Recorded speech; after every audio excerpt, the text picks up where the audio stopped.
Across YouTube's history, some channels became more than strange. They crossed lines into unsettling, bizarre, and sometimes deeply disturbing territory.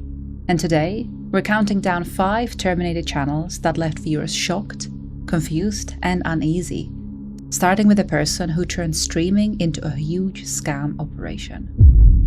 Vorphy. If you spend any amount of time online, you already know how big Fortnite is. And you also know who it's mainly marketed towards: kids, and tons of them. And where there's a massive audience of young viewers, there's always someone smart enough to realize just how easy that audience is to exploit. And as it turns out, there was this one person who figured it out very early: Vorphy. On the surface, his channel looked harmless enough. He ran what he claimed to be 24/7 Fortnite streams. He was promising his viewers to be able to play with him. He was hyping up all these exclusive events and made it feel like everyone watching had a real shot at being picked. And by doing all of this, he grew a massive loyal audience that just could not wait to see his next stream. Guys, I'm about to put the stream on subscriber only mode, so if you guys are not subscribed to the channel, you will not be able to participate. You will be kicked from the stream. Everybody now, guys, I'm gonna give you a few seconds. We are about to put the stream on subscriber only mode, so a fashion show. Everybody now, quick, subscribe, guys. Subscribe to the channel. But there was always a condition attached. See, if you wanted to play, if you wanted into his events, or if you just wanted to be noticed at all, you had to use his Fortnite creator code. Vorphy, I told you I was using your code. Beach Bomber, Vorphy, right there, bro. I got you. Now, this is a unique discount code that is provided to all Fortnite content creators. And so every time his viewers used this code when they were making their own purchases in the game, Vorphy got a 5% cut. And since that code meant money, Vorphy leaned into it hard, telling his viewers that using this would boost their chances of getting picked. And so when you're young, watching your favorite YouTuber live, that doesn't really feel like manipulation. It feels like a fair trade.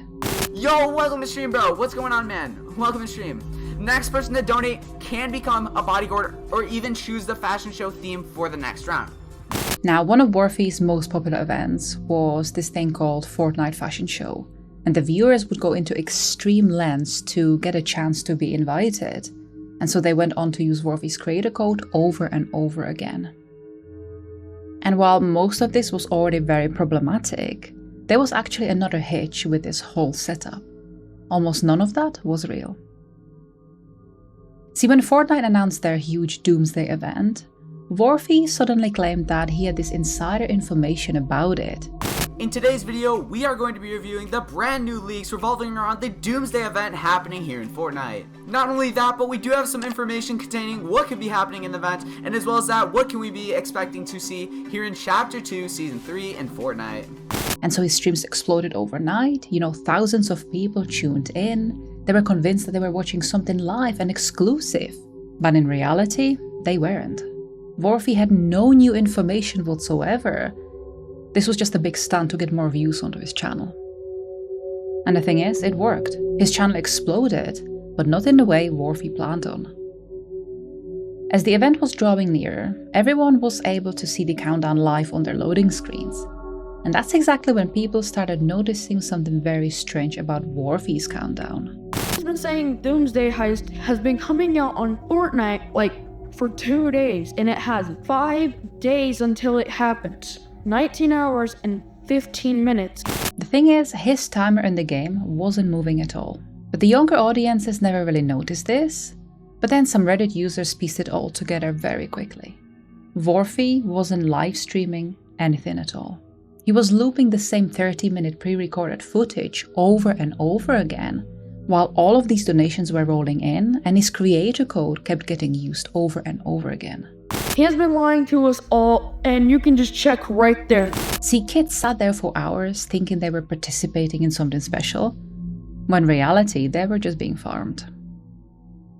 But the thing is, before Vorphy's channel was finally called for what it was, a scam, it had over 320,000 subscribers, and a lot of them had no idea that they had been watching a lie the whole time.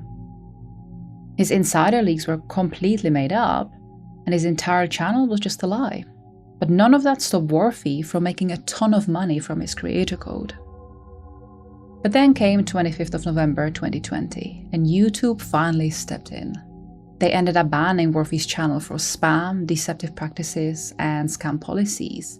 And so just like that, Vorphy was gone, at least from YouTube. But while this case is pretty shady, our next one is even worse. ItsOwen. Clickbait is pretty much baked into YouTube at this point. Everyone exaggerates. Everyone pushes their title a little bit too far. That's not really shocking anymore. It's pretty much what a lot of creators have to do on a daily basis just to get their videos shown in the hopes of going viral. But what is shocking is just how far some people are willing to take it once they realize that outrage works better than honesty. ItsOwen, aka Owen Clow, started out like a lot of creators did. He did gaming videos, and then he shifted onto growth tactics that were annoying but not really unheard of. He tried growing by constantly self-promoting his channel in the comment section of other small YouTubers, and he would also do all these sketchy shoutout schemes that just felt more like bait than actual support. At that point, he did actually face a lot of backlash for this, but it's still nothing in comparison to where Owen would take things next. As his channel grew, the content shifted as well. Drama brought more views. Lying brought more engagement. And every time people got angry in the comments, the algorithm rewarded him for it. In 2017, ItsOwen ran multiple live streams where he teamed up with these known scam channels. And in the live streams, people were promised to win things like the latest model of the iPhone if they subscribed. But of course, that never came to be. It was just another scam to get his numbers higher without ever following through. Now, even though this would be called for what it was, a scam, ItsOwen was nowhere near being done.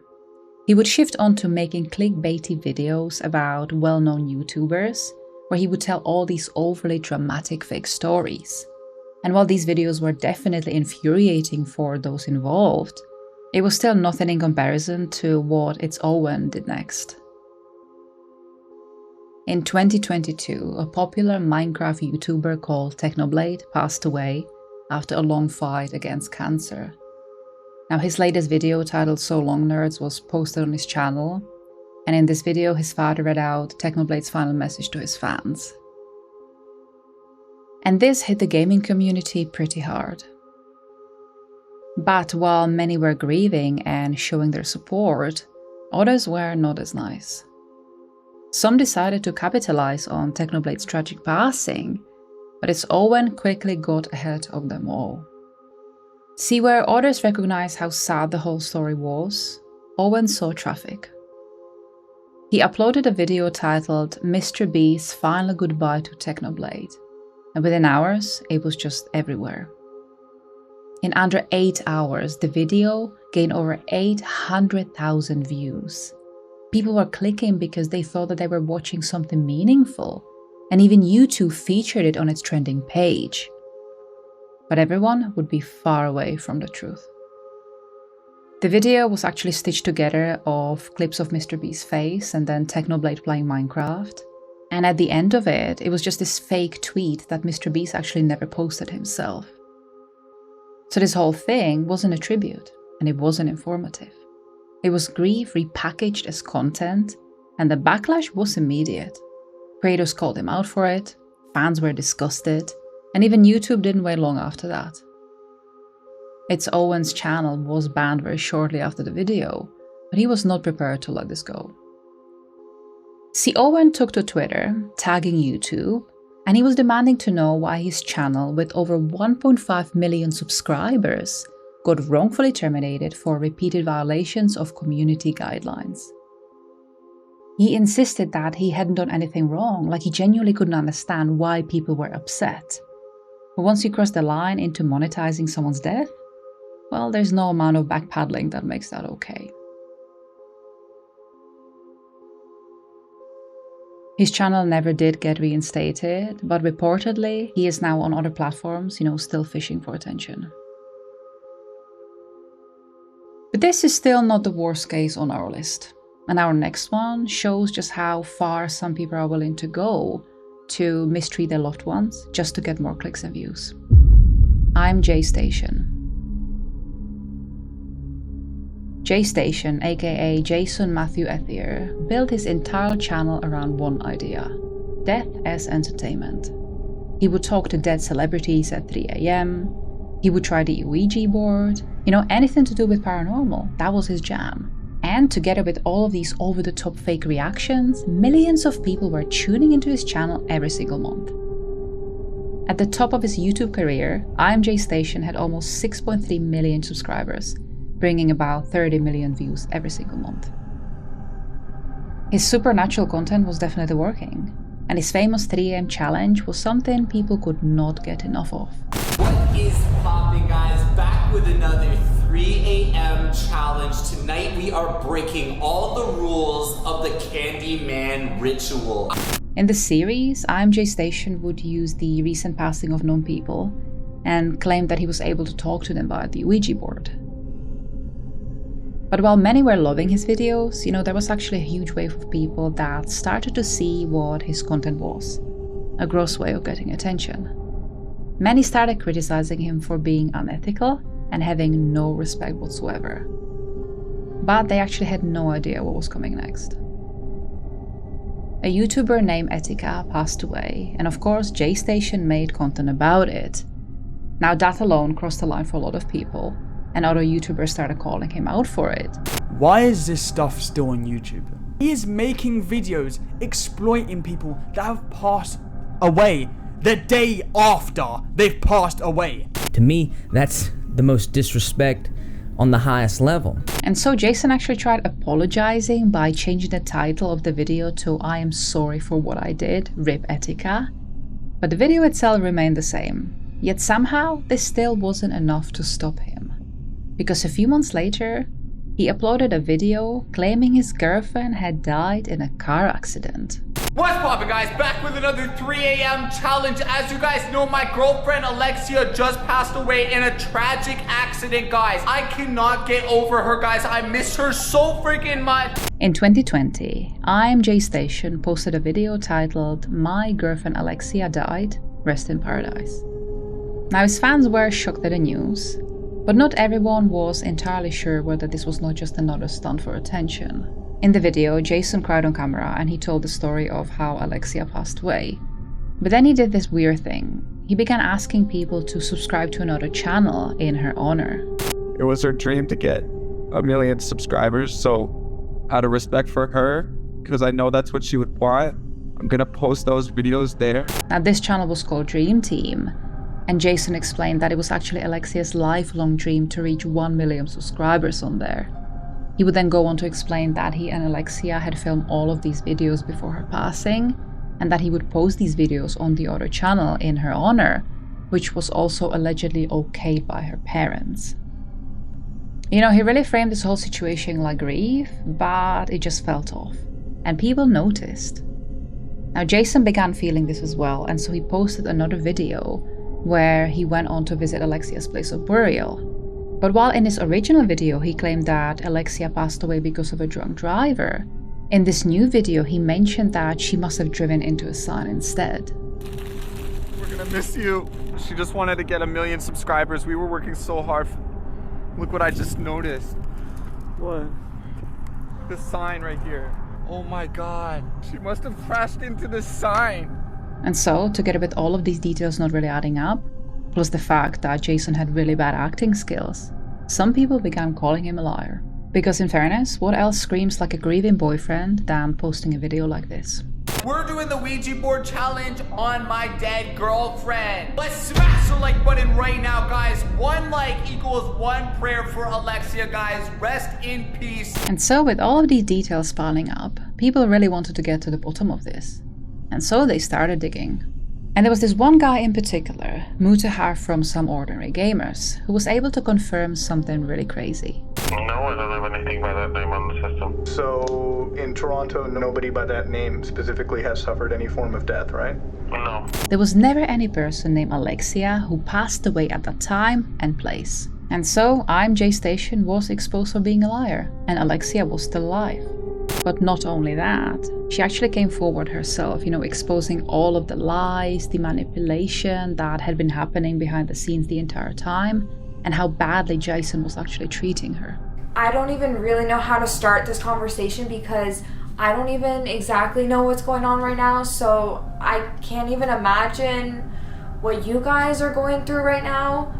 Seeing this situation from an outsider's point of view and just seeing it from only what Jay posted and the videos that he posted. And then even Jason admitted that it was all fake. He called it a strategy. And so shortly after this, his channels were demonetized, but others were calling for a lot more. They wanted him to be banned completely. The damage was done, because real people had been dragged through something deeply unsettling and traumatic just to feed some content cycle. And so finally, in February of 2020, Jason was actually arrested because of some things that happened between him and Alexia during their relationship. And his channel, ImJayStation, as well as his other channels, got permanently banned a year after that. And while ImJayStation was monetizing on fake death of one person, our next case shows a family that destroyed their children's life through extreme cases of pranking. DADDYOFIVE. DADDYOFIVE didn't look disturbing at first glance, and that's what made it so dangerous. It presented itself as a prank channel. It was this loud, chaotic family filming jokes on their kids. The father, Mike Martin, and their stepmom, Heather, would do all sorts of stuff to their 5 children, Jake, Ryan, Emma, Cody, and Alex. And at first, their pranks were quite innocent, like Mike jumping out of nowhere and scaring their kids. But the thing is, as things progressed, things started to escalate. Especially since Mike noticed that the engagement on the videos where his kids would show more over-the-top reactions were attracting way more views. And the thing is, around the mid-2000s, YouTube was obsessed with reaction content. And the bigger the reaction was, the better the video was performing. So things like crying, yelling, panic, those were signals. They meant that people were emotionally invested, which also meant that they were watching longer. And DADDYOFIVE delivered that in bulk. These so-called pranks, they really followed a pattern. A kid would be accused of doing something wrong, then the parents would escalate the whole situation, they were yelling them, they were turned into corner, then that turned into humiliation, and the camera just never stopped rolling. So from the algorithm's point of view, these videos were gold. Viewers didn't click away, they stayed to see just what happened next. I come downstairs, and there is white stuff all over my counter. That white stuff is from a magic sponge. Everybody's innocent. I'm being dead honest with you guys. I didn't do it. And then the comment section exploded, which again YouTube views as a high quality engagement. Now some people were laughing and some of them were absolutely horrified about the whole situation. There were people arguing whether this was right or wrong, and as always, outrage counted the same as appraise. But then the pranks got harsher. The yelling got louder, the kids' reactions got more desperate.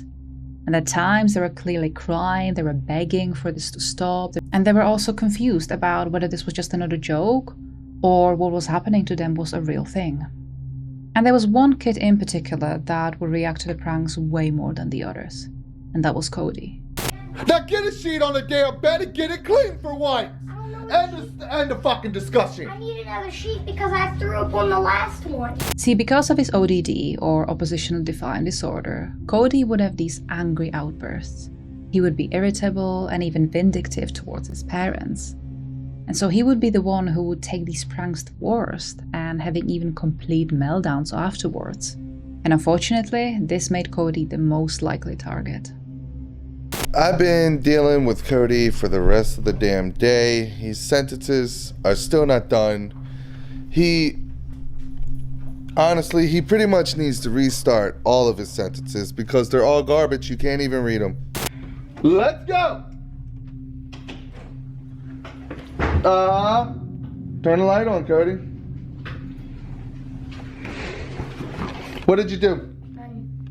Open the toilet.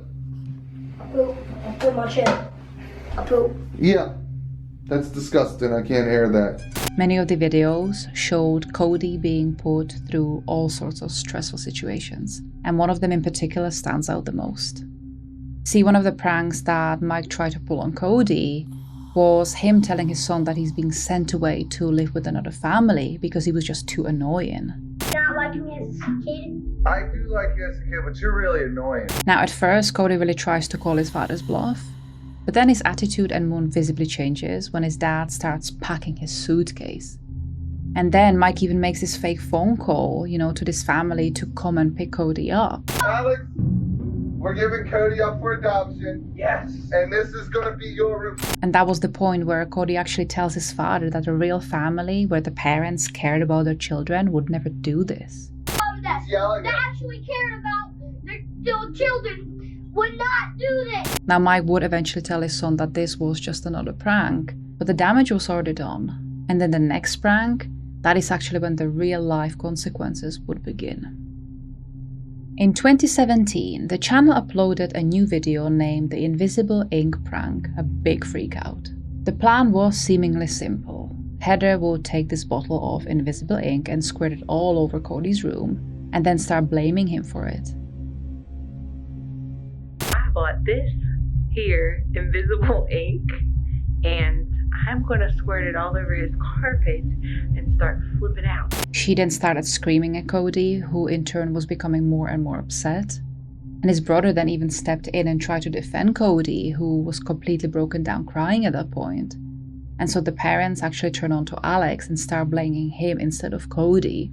Now this actually ended up upsetting Alex as well, but the parents just continued to yell and scream at both of the boys anyway. Now Mike would eventually step in and reveal that this was just another prank, and that the ink would actually go away so that nobody was in trouble. It's invisible ink, it goes away!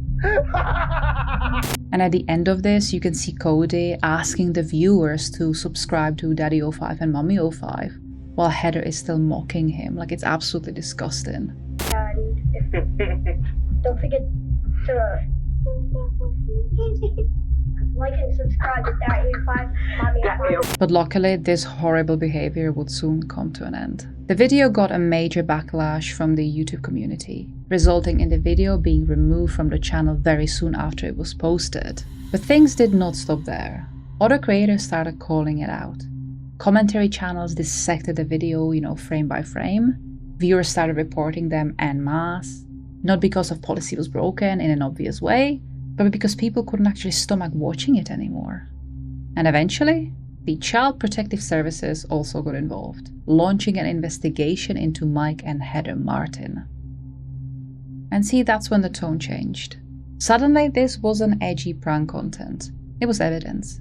The same videos that had been monetized and promoted were now being used to demonstrate a pattern of abuse. And so on the 27th of July 2017, Michael and Heather were charged each with 2 counts of neglect of a minor. They would also lose the custody of Co.Ag and their daughter Emma, and so the children were placed under the care of their biological mother, Rose. I'm glad I was not in the same room as Mike and Heather at the time they did that to my children. Rose Hall says when she watched this video, Stop it! showing her ex-partner shove Co.Ag, that's when she decided she had to try to regain custody of her kids. It was very painful. I cried. I had an anxiety attack the same day. He's abusing my kids, hurting my kids. But Rose immediately noticed many things being wrong with their children. It was obvious that Co.Ag had been brainwashed by his father and stepmother to make him hate his real mother. They actually made him believe that he had been thrown away like a trash by Rose herself. It's gonna take a long time to get him back on track and to being better again. Now, eventually the kids would adjust to their new home and life, but this would not be true for Mike and Heather. The pair pled guilty to the charges and were sentenced to 5 years each in probation. When we sat down with the Martins last week, they said they knew they had made some mistakes. We love our kids. They're the most important thing in the world to us. And we made poor parenting choices by portraying ourselves this way, but we are not bad people. I am ashamed.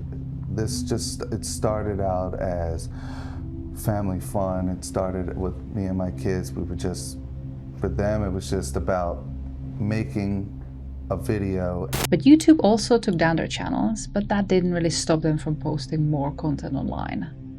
They created this website called FamilyO5.com, where they uploaded videos to the website and charged people to view it. However, this was actually in violation of their probation terms, and so eventually they had to take that down as well.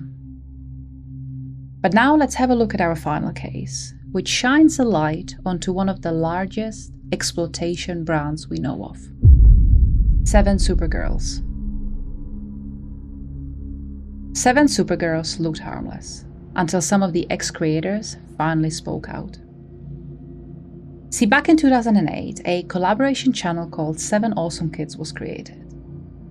They had these bright thumbnails, a young girl showing their daily routines, and they were making these weekly themed videos. And because this was a fresh idea, the channel really took off. So to really make the most of the momentum, 7 Awesome Kids started making these spin-off channels. And each of those channels was targeting a specific age group, like teens or tweens, and the videos were produced by a team of dedicated girls of the same age group. Now, they range from as young as 9 to 18 years old, but the creepy thing was that once they turned 18, they actually had to resign. I'm your new Sunday on 7 Twinkling Tweens. But what once was a fresh idea, now was a 7-channel brand, bringing in millions of views and thousands of dollars of revenue each month. Having around 60 million subscribers, these channels were really a force to be reckoned with. And one of them was 7 Supergirls. This channel was targeting the tweens era, so girls from 8 to 12, and they were creating easy-to-watch content that these girls could really associate with. Now, they alone had about 9.5 million subscribers and tons of fans everywhere. And the 7 featured girls were idolized, putting them on the same pedestal as many celebrities. Do you want to see 7 Supergirls?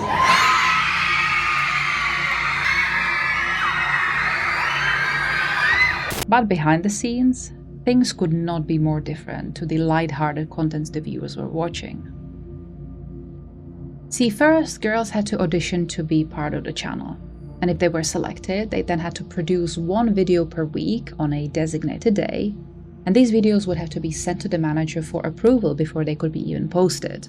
I think it was just getting told what to wear basically in most videos. So you'd send the manager your outfits, and he'd basically send outfits for you to wear, and then he'd tell you what to wear each week to attract sponsors. But these girls were also being ranked. They were then promoted or demoted based on their performance.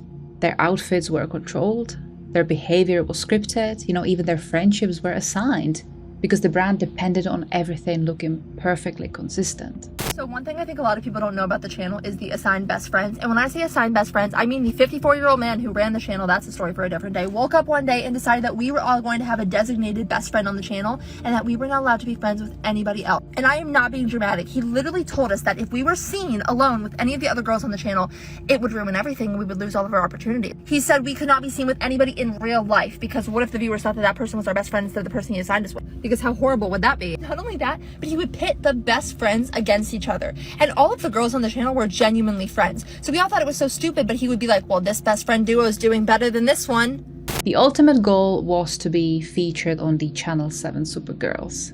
And these girls would do anything to achieve that. All the channels basically had a ranking. So the highest was 7 Supergirls, and then basically it would go down. And I think 7 Twinkling Twins was the lowest. But you basically had to work your way up, and everyone wanted to end up being on 7 Supergirls. Now, just like Emily, they would often have to start at the bottom of the channels and work their way up. They were then in the more prominent channels where the perks were better, for example, like the amount of subscribers, but also the rules were much more strict.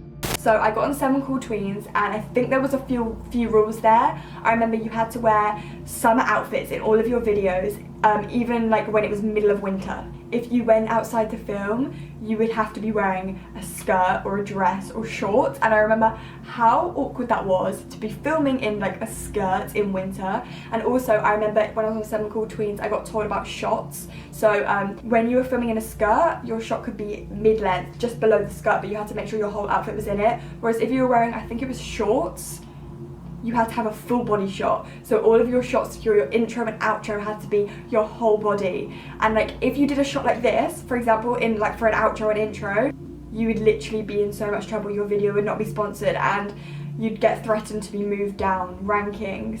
The girls were dictated what to wear, where to film, how long their skirts had to be, but even how they were supposed to be framed and followed during the filming itself. And while they were doing this, they weren't really allowed to grow up. You know, they weren't allowed to exist outside of the version of themselves the channel needed and created. But the most twisted fact is that making mistakes had its consequences.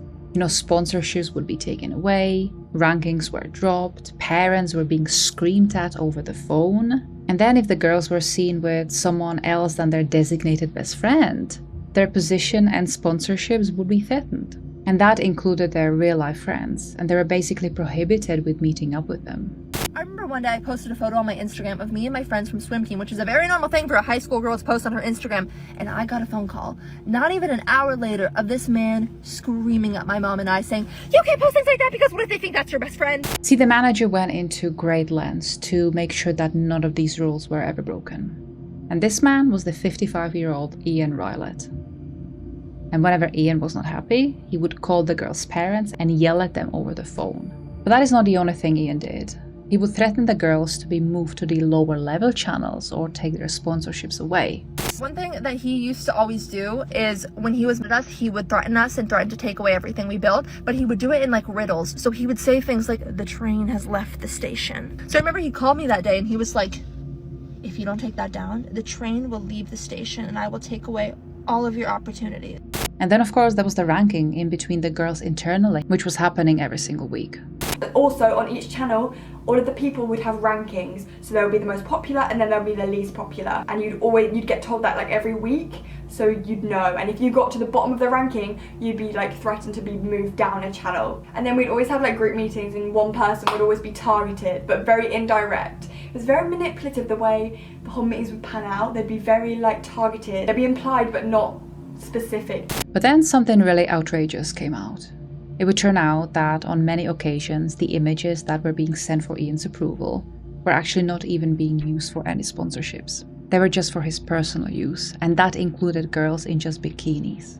There actually weren't any sponsors, clothing sponsors in that matter, the entire time that I was on at least. And he would have everybody send approval photos to him. They had to be high quality.